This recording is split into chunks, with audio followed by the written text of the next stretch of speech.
I have a plan for this video at marami akong gustong gawin. At first, my plan is just simple. Just an ordinary debut video na may intro like the usual na ginagawa ko. Wala namang something special. But the night before the shoot, naisip ko na gumawa ng isang masayang intro since napansin ko nung pre-debut namin, nung mag-shoot kami, masayahin yung debutant. Nakita ko kung gaano kakulit and I know kaya niyang ma-execute kung ano yung nasa plano ko. Ilan sa inyo I know napanood nyo na yung final output nito. In-upload ko na siya few months ago pero para sa mga hindi pa nakakapanood, magkiiwan ako ng link dito sa baba para mapanood nyo. So start natin.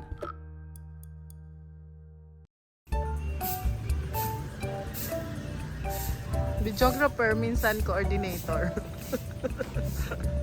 Sa pagsushoot ko, binabagay ko yung camera movement ko sa music na plano kong gamitin. O diba, parang nagwawalang hiya lang. Pero seryoso yan, ganyan talaga yung gusto kong gawin.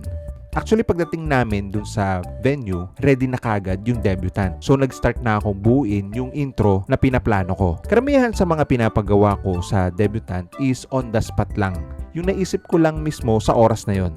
Habang nagsushoot yung photographer, pinaplano ko na at iniisip yung mga ipapagawa ko. Basta lahat masaya at makulit.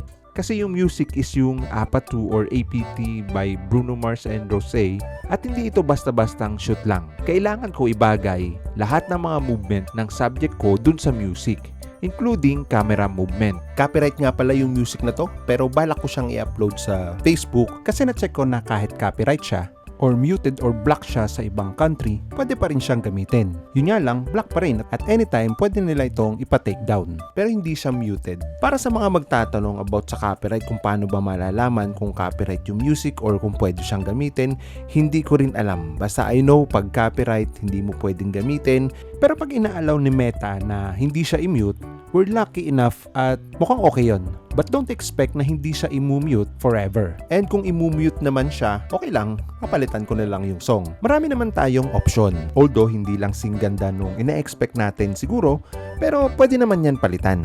O kaya pwede tayong gumamit ng mga cover songs. Sa cover songs, mas malaki yung chance na hindi ma-mute yung video mo.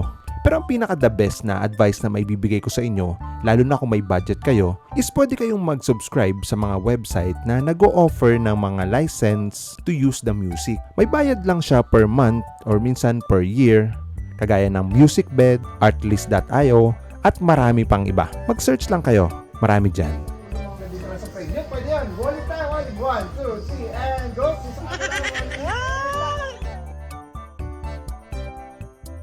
Okay na yan. Di pa tayo sa ibang ano ko. Set 1, all goods, walang problema. Ibig sabihin, nagawa ko yung gusto kong gawin. At hindi ako nahirapang mag-direct.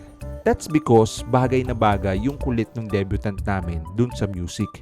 Full of energy. At dahil dito, lalo akong ginanahan and nabuboost talaga yung creativity ko kapag ganito yung subject. Okay, 1, 2, 3, go. Yun bang sanay siyang gumalaw, hindi siya nahihiya. Pag sinabing wacky, done, walang kahirap-hirap, I combine that wacky shots at mabilis na camera movement and I use manual focus kasi for sure, mas mabilis ang camera movement ko kesa sa focus ng camera or lens na ginagamit ko. Sa part na to, parang naglalaro lang kami. Gusto pa ganun. Try nga natin makyo. Wala na tayo naisip. Yun. Okay, ano tayo? 1. Sige, tanggalin muna natin para makapsure yung movement. 1, 2, 3, go. Okay, nice. Basta okay, sabihin ka sa camera. Sama. Okay. And then, heart naman tayo. Batuhin mo na maraming heart yung camera. Okay, sige. Ready tayo. 1, 2, 3, and go. Okay. Basag. Okay, last. Anything goes? Anything na gusto mong walking? Ready tayo.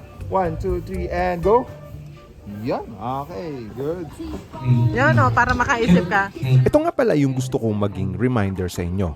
If gusto nyo rin gawin yung mga ganitong peg, hindi lahat ng client ay kaya yung ganito. I know alam nyo na yan. Marami dyan introvert talaga. Kahit konting posing, hindi kaya. Yung sobrang mahiyain na kahit ngiti sa camera, hindi magawa. Kapag ganon, huwag nyong ipilit yung ganitong peg. May binabagayan talaga yung mga ganito.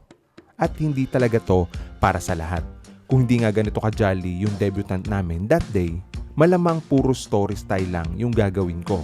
more candids, less posing, walang walwalan kagaya nito. Meron din naman mga client na more on fashion, magaling mag-project, parang model, fierce, sa kanila bumabagay yung mga power intro.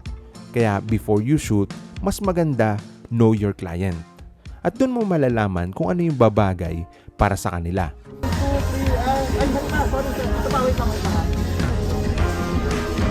Okay, 1, 2, 3, and go!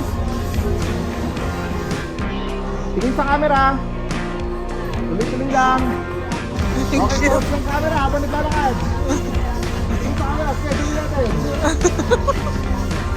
Okay, and cut. Tuloy-tuloy natin. Yeah, nice. Okay, isang pabalik ulit na mas mabilis bago. Okay, nandito tayo sa may gitna. Okay, pause na tayo ng editing walking na. Tapos naka-dipat, nakatawa sa paa. Ready, 1, 2, 3, and go! Tara. 1, 2, 3, and go! Okay, dito sa kabila. Yan, konti pa. And some of you may be nagtataka, ano ba itong mga pinagpapagawa ko? Kahit ako, di ko rin alam, naisip ko rin lang. Basta naisip ko, masaya, more movement, at yung dadaan lang siya sa frame ng camera ko, static shot lang. Tapos pabibilisin ko yung movement niya sa editing, parang yung nakikita rin natin doon sa original music video ng Apatu. And syempre alam nyo na yung song, pwede nyo nga kantahin while I'm playing this video. Gaya nga nasabi ko kanina, this is all about camera movement. I also use wide angle lens na nakakapag-zoom in at zoom out while she's doing that. Isa ito sa technique na ginagawa ko kapag masaya yung video.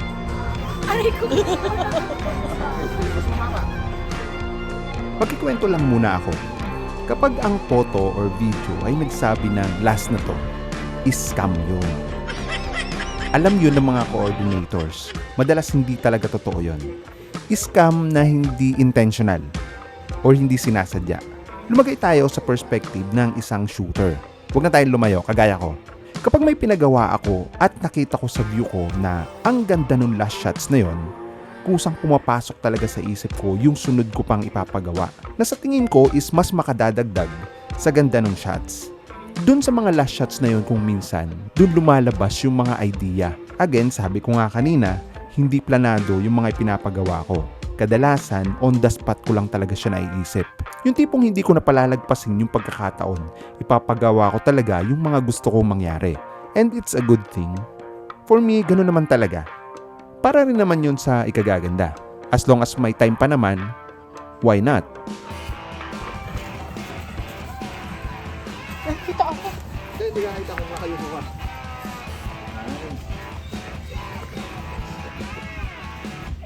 At this point, alam ko na marami na akong nakuha.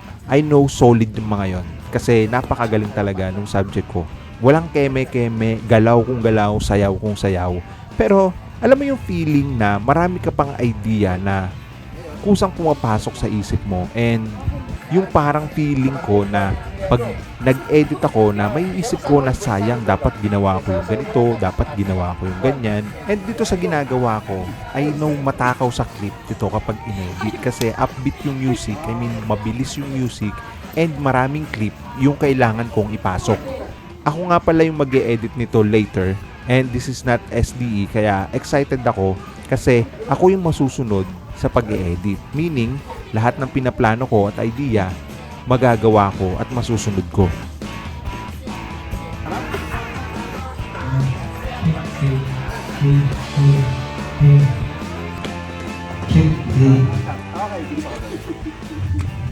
Okay, let's have a break. At ang break na yon, mag-shoot ako sa loob ng room para i-shoot yung pagme-makeup.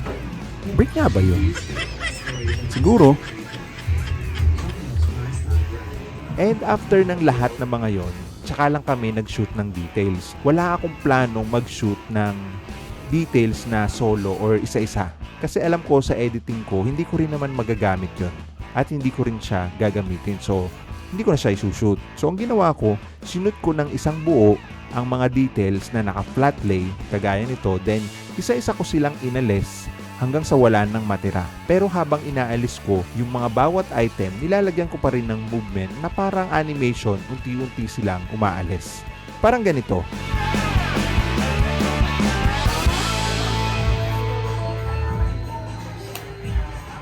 Ay, may extension ka.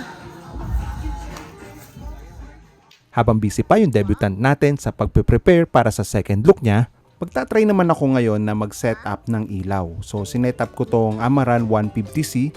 Galing nga pala to sa Aputure. Napakalupit talaga ng ilaw na to. Sobra. Wala akong masabi. At kasama rin nilang pinadala yung Amaran Ace 25C na siya ko namang magagamit dito sa shoot. So, dalawa yung ilaw namin. So, ganito yung itsura niya. This time, I will call these beauty shots. Wala munang malalaking movement para sa subject natin. Slow movement lang to. Kung meron man ako mabilis na movement, yun yung galaw ng camera ko. Na parang transition siya for the next clip. That's why minumove ko siya left and right, minsan up and down. Yung color nga pala nung ilaw ko, kung mapapansin nyo, iba't iba. Gusto ko talaga yung mga ganyang kulay. Nalalaro ko yung kulay. Kasi itong Amaran na to, kung makikita nyo sa mga past video ko, napapalitan siya ng kulay. Hindi kagaya nung dati kong ilaw na puti lang, hindi mo mapapalitan. Pero itong Amaran talaga, ibang-iba.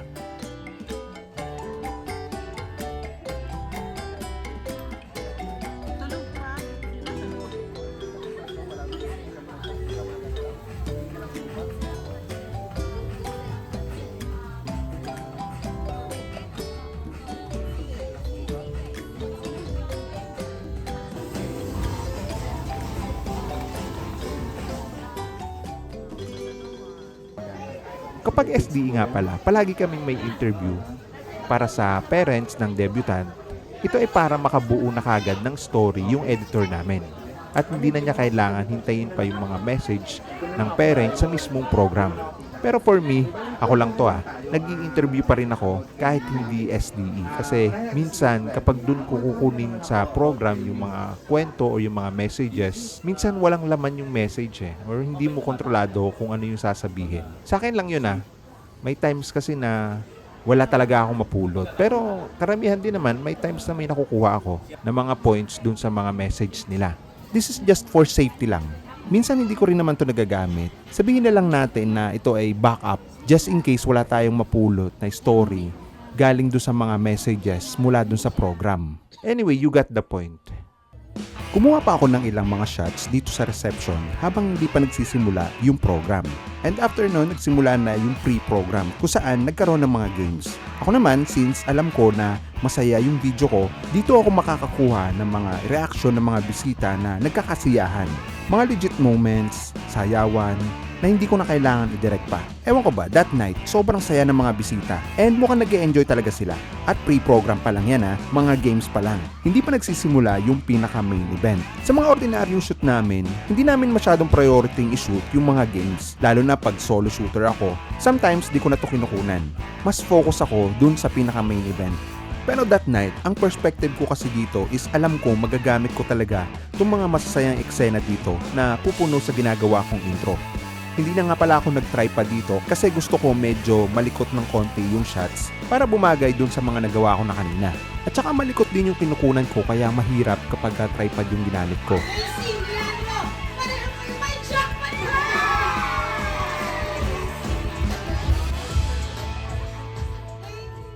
Nung matapos yung games, eto na ang isa sa pinaka-highlights.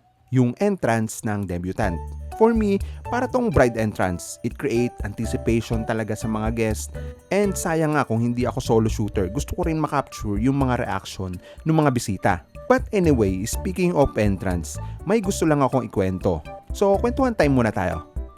Meron akong na-shoot dati na entrance ng debutant na ang eksena is kasama niyang lalakad sa entrance yung boyfriend niya. Oops, medyo tumaas ang kilay ko and since pakialamero ako, sabi ko sa coordinator, "Ma'am, sure ba sila? Ayaw talagang maglakad ng solo nung celebrant?" Sabi ko, "Sino may pakana niyan?" So ang ginawa ko, tinakot ko yung studio owner na siya ring photographer that night. Sabi ko, pag yan nag-break bukas at nag-away, ipapabura niya yung picture sa'yo. Pati yung video, papabura din niya yung boyfriend niya doon. Hindi kanyang babayaran hanggat di mo dinidelete yung boyfriend niya. Totoo yun, hindi ako nagbibiro. Ayun, mukhang natakot yata at kinausap namin yung debutant and yung coordinator na baka pwedeng bukod na lang na maglakad yung boyfriend at sunod na lalakad ng solo yung debutant.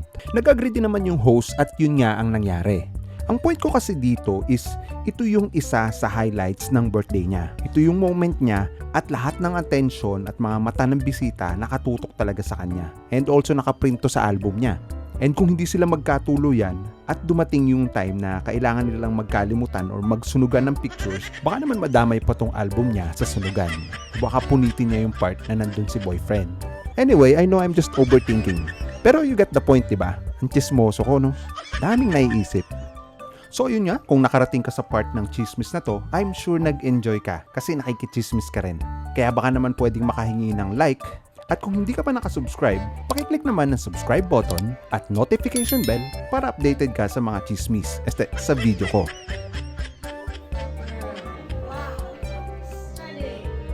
Isa pa sa highlights dito is yung 18 Roses. Para rin siyang first dance sa kasal. At first naka-wide angle lens ako para gumawa ng mga creative shots. Pero plano kong gawing tight yung shots ko pagdating doon sa part na father and debutant dance na. Kasi for me, tight shots dapat dito. Kasi ito yung pinaka-emotional part palagi. Legit yun. Marami na akong na-shoot na dibu at ito talaga yung part na mas madadama mo yung emotion. Again, kung hindi nga lang ako solo, gusto ko rin makunan yung reaction ng mga tao. And after that, nag-blow ng candle, kumain. Nagpatuloy lang kami sa pag-shoot ng program kasama yung mga messages na isa rin sa pinaka-importante sa pagbuo ng story.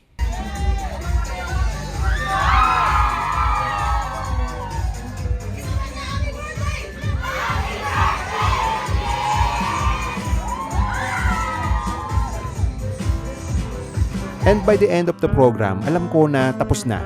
Pwede na ako magligpit ng gamit, pero dahil nakikita ko na may potential pa na masama yung mga ganitong party-party, dahil masaya nga yung video na gagawin ko, at parang maganda siyang pagsamasamahin sa pinaka-ending part ng intro. At yun nga yung ginawa ko. Napakarami ko ring napulot na mga shots kahit tapos na talaga. Kung pera-pera nga lang to, di ko na to kukunan. Pwede na ako magligpit at umalis. Kasi tapos na, di ba? In my case, nasa part kasi ako na nananaig yung passion.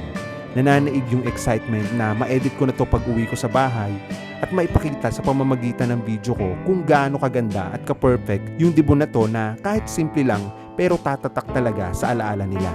Yung saya at emotion talaga ng mga tao dito yung gustong gusto ko ipakita. At kung sino man yung makakapanood is gusto kong ma-feel rin nila yung saya nung gabing yun. At para sa mga bisita na nandun at nag-enjoy, and lalo na doon sa celebrant at yung family niya, maibabalik talaga sa kanila yung feeling nung gabing yun na kahit kailan ay di nila malilimutan. And I think dito ko natatapusin yung video. Again, maraming salamat sa panonood and happy shooting!